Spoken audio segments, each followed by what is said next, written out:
Yes. Yep. Hi, I'm Janny Ju. I'm a violinist currently living in Boston.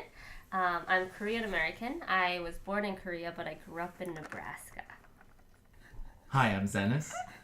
I'm a violinist currently living in Boston, Massachusetts. I'm Taiwanese American and I come from San Jose, California.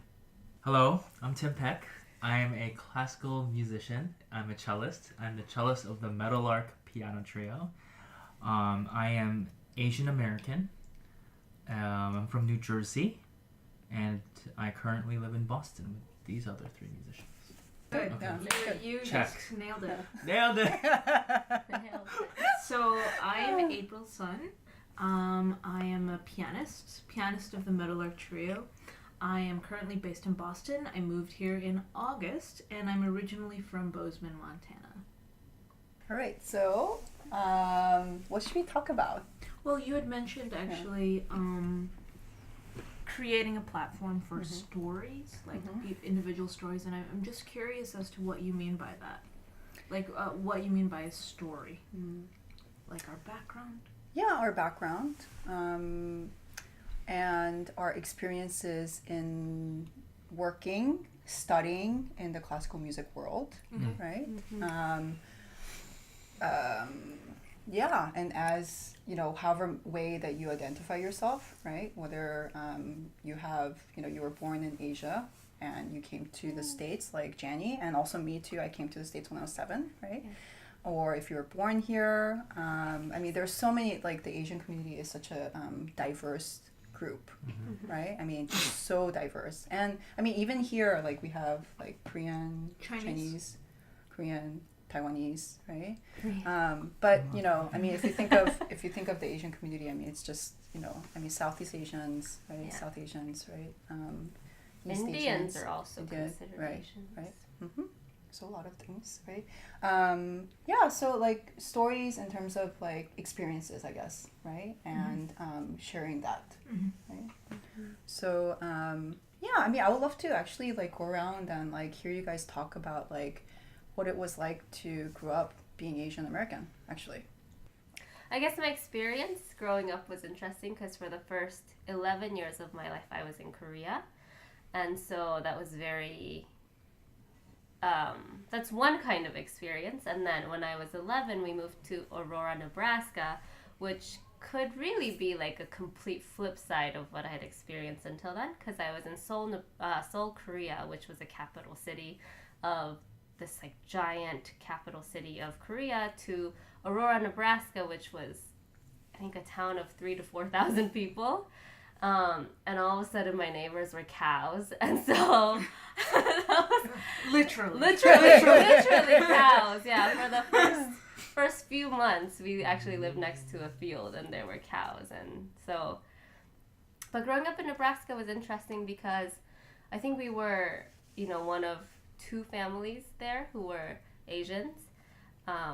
And so when we were in school, actually the town made made a front page news story when we moved because Wow. Yeah, that was That's like intense. a That's fun amazing. story. Yeah. Welcome. Yeah. And Jen, Did you talk save about, did you save it? I don't know, maybe. Yeah. So they came and took but pictures. you came because. Oh, why? because they needed nurses, and my mom's a nurse, and somehow mom's friend knew the director of nursing at Aurora, Nebraska, and she came to recruit nurses in Korea, and my mom happened to be one of them. So my mom brought me and my brother along with another family who did the same thing. The mom was a nurse, and she brought 2 of her kids to Aurora, so we arrived first, and they made a huge story about us, and then our dads joined us later, a year or 2 later. Yeah. But I actually really loved growing up there.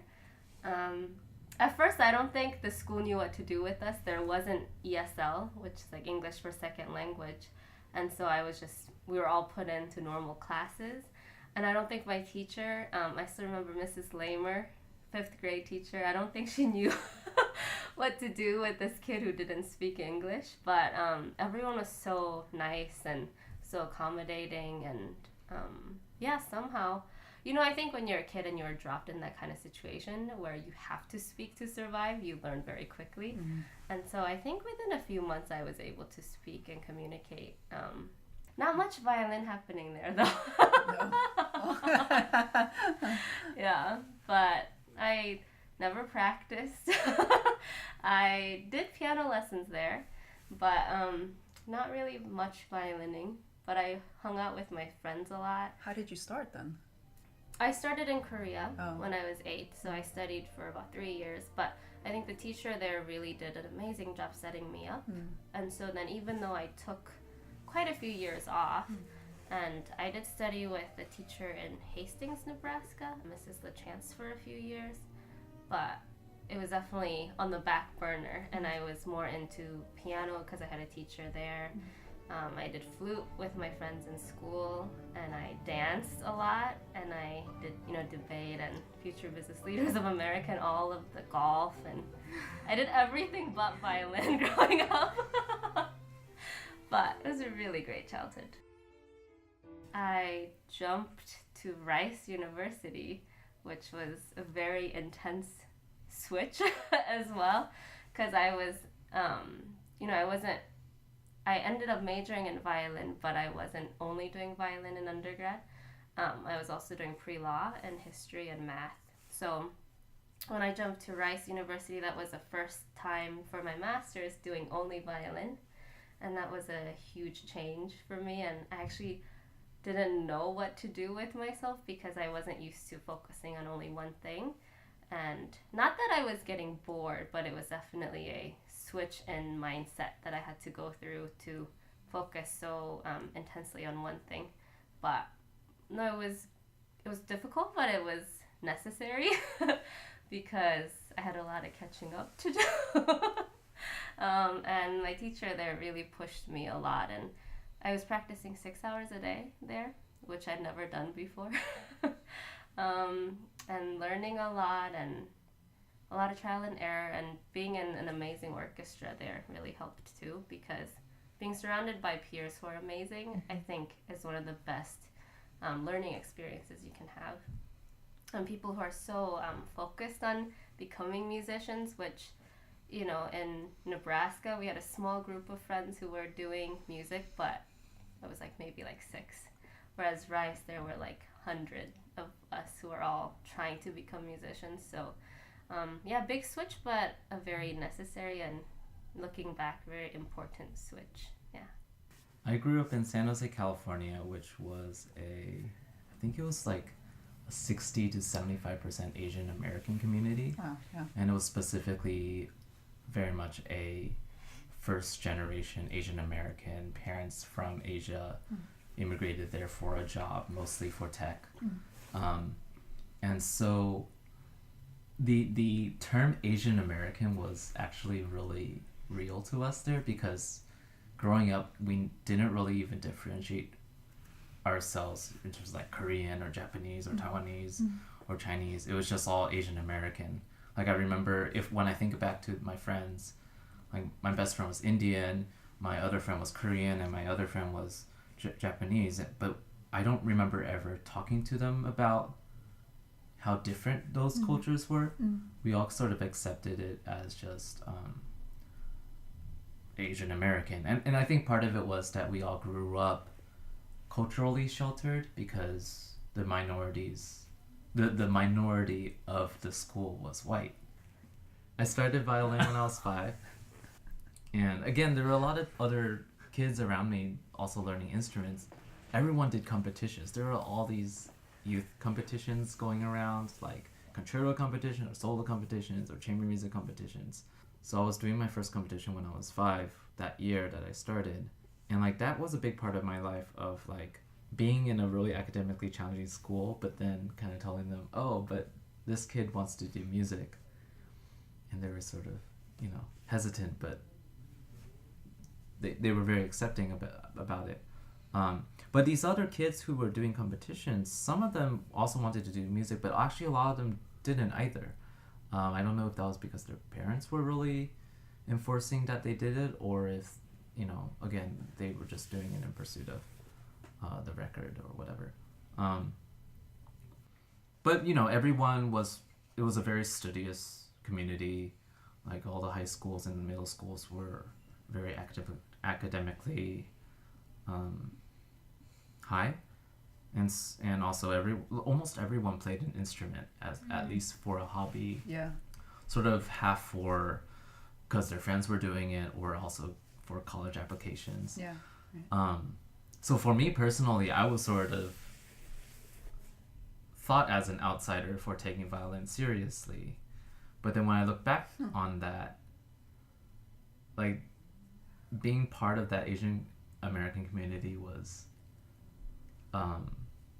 so comfortable that, then years on when I went to college on the East Coast, like that was a culture shock to be moving from California to Pennsylvania and to see that the Asians were from Asia and that the Americans were not Asian. When it came for identity searching, it was more about being an American with Asian parents and that culture clash rather than culture clash with like white American culture or other American culture that's not Asian. And growing up, there was just culturally a lot of stuff that I definitely took for granted, like breakdancing and hip hop. They're married, by the way. Married. Just recently, actually. Newlyweds. Yeah. June Newlyweds. 1st. Asian clap. But sometimes, most of the time, a non-Asian person who is not familiar or fearful of your culture, and they might say something racist or act a certain way, but that always made like the news of the day, like that was like, oh, this happened. And then in Philly, it was sort of suddenly that needed to happen every day. Whether it was by harmless ways of just like people talking to you slower, like trying to make sure that you understand what they're saying, or treating you in a way that they're sort of saying like, you must be like a really timid Asian, right? Or like, so let's encourage you to socialize and speak up, those kind of things. To the usual more harmful things that might happen when you look different. But music schools are so full of Asian people, usually. Yeah, I think whether by circumstance I felt a little lost socially at Curtis, because then a lot of those other students who looked similar to me were from Asia, and so they had a different set of values that were fine, but I wasn't familiar with that, right? And or some of them didn't speak English as well, and that was when I actually first noticed like different Asians, because before it was, oh, this person speaks English, great, her last name is So. This person speaks English, their last name is Lin. Didn't mean a thing to me. Right. And then it was like, oh, this person speaks Korean and is in ESL and learning English for, not the first time, but taking an English class, and we're having a hard time communicating, or this person is from China and they're insecure about being in the States, so they might only hang out with Chinese people.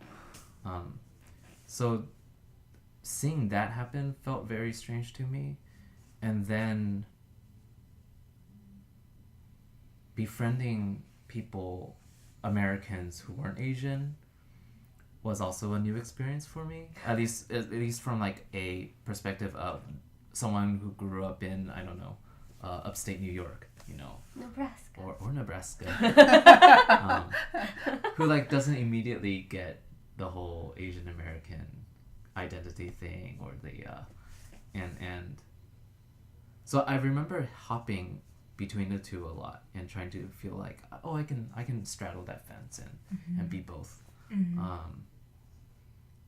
But that was that threw me off a lot, I think. Mm-hmm. I think one distinct change, I think, between growing up in California and then having 4 years in Philly was that I became a lot less social, a lot less talkative.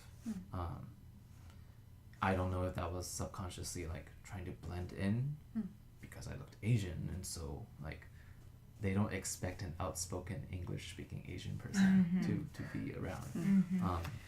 But then when I moved from California, it turned into Taiwanese American just to differentiate myself.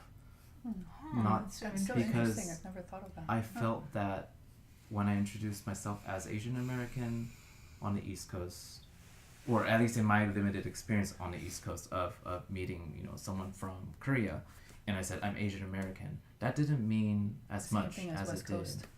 as talking to to a Korean American in California, who, you know, you would just say I'm Asian American, they'd be like, yeah, bro, I am too. So Yeah. so Wow. I didn't make Right. my bio said Asian American when I was growing up, and then it Wow. turned into Taiwanese American because I felt like Interesting. I started playing when I was 9. I was born and raised in New Jersey. And the reason I say New Jersey is because I didn't really have one city I grew up in. I moved a lot as a kid. I moved, I think, somewhere between 7 to 9 times up until college. So, but what's interesting is that I was always in a minority every city that I went to in New Jersey, every place. It was really hard to find a sense of community everywhere I went. For some reason, I never was included in any society, I felt. So everywhere I went, it was a challenge for me to meet people and make friends. So I actually had to do all the reaching out all the time. And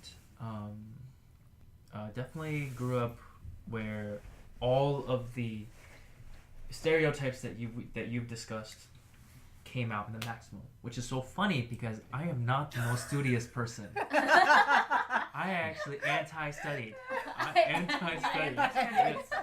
Yeah, I was very athletic. I played in sports teams, wanted to socialize.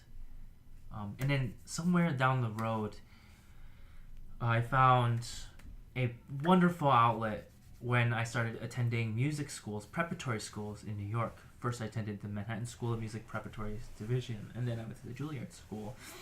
And there were so many Asian Americans. I felt like I was at home. It was amazing. And instantly I made friends. Instantly it was like, oh my god, I want to just get through the week and go to New York right now and hang out with all of my friends. Every time I think of my childhood times, I think of the hardship that there was when it came to attending my actual high school. One, there was no music. Music wasn't important. And literally there were maybe a handful of Asian students in all of the schools that I attended, actually, which is really funny because now New Jersey is very populated with lots of Asian Americans, I think. Because I had always grown up in small communities, and I think part of growing up in a small community is you're taught that humility is a virtue. You're not maybe explicitly taught that, but you never want to be like very outward about how you feel or like anything. You just want to be like, oh yeah, I'm myself. Yeah, I might be good at a few things. Yeah, it's okay. And then Tim, the first time I meet Tim, he's just like screaming and singing and like just like I was just like, who is this kid? Who does he think he is? I mean, it's so amazing hearing 3 very different perspectives. But interestingly, now that I've had a lot of time to think about it, I grew up in Bozeman, Montana. And then I spent actually a few years in Athens, Georgia. I didn't know that. And then I went back to Montana. And then for high school, I spent that in Vermillion, South Dakota. So I never lived in a town of more than 50,000 people. And most of those communities were 99% white. And to be honest, I never really felt like a minority.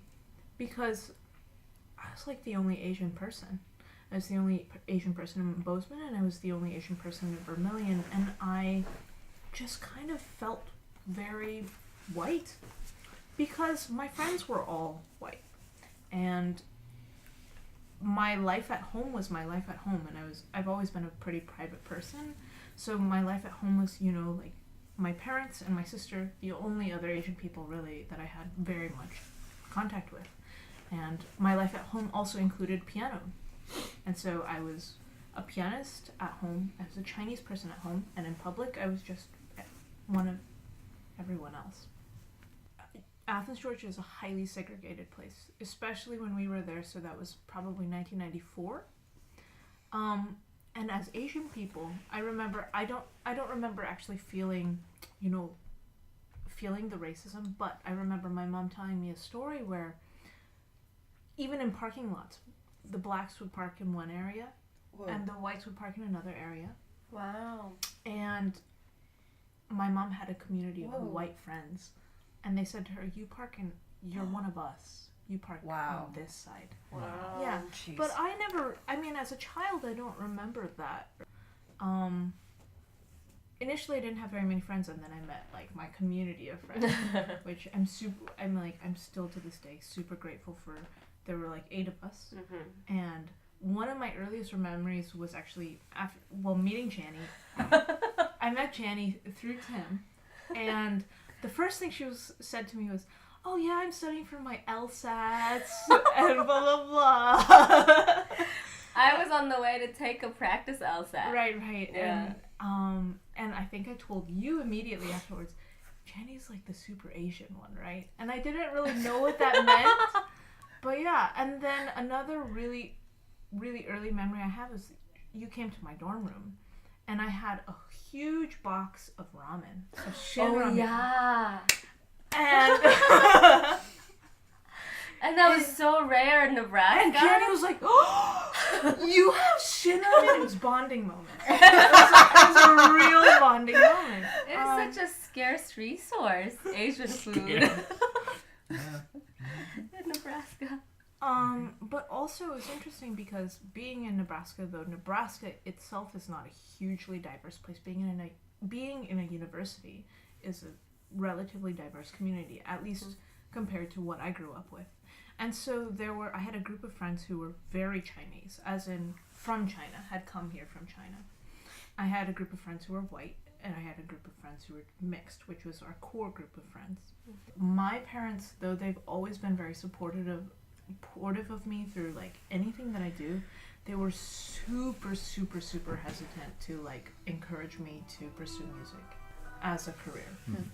And even to this day, they have a lot of reservations regarding that decision. Mm-hmm. I think my impression is, knowing a lot of Asian Americans, that's just kind of the normal response for parents. Mm-hmm. The normal response. But the stereotype is that, I mean, there's so many Asians in the classical music right. world, so you would think that the parents are just pushing their kids to do music.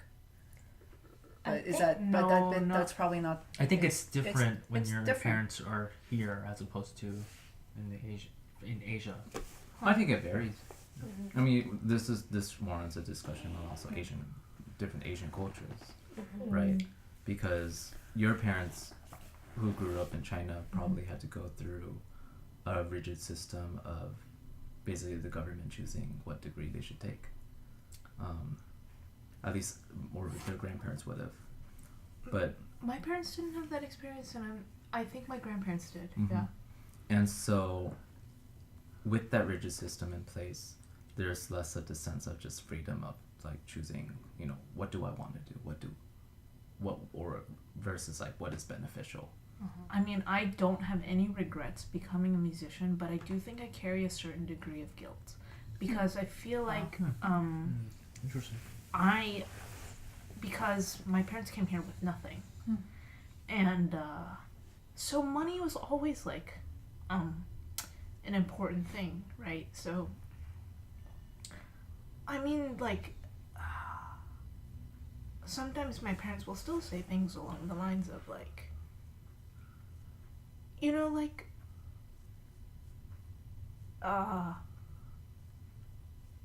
why do you have to do something that like just because like it's your dream or like because it's your passion? Like that's such a luxury that like do you really think you can afford that? You know? And I love my parents to death, but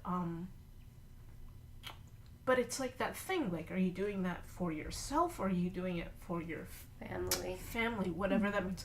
Like for them it's not like your family as in us, it's like your family as in your offspring, April. Like how are you going to support them, right? So sorry, I'm just a crier. It's okay. I mean, we're making it work, but I feel like a lot of Asian parents have a fear of like the starving artist thing, right? And I think it was interesting because my parents, I mean, that's a universal fear. is it? I don't know, because it was interesting to see them because they were so supportive of me, but then when I said I would marry a musician, they had a slightly different reaction. Because they're imagining that the male in the family should Could be. make money and or do something that's more More lucrative. lucrative. Yeah.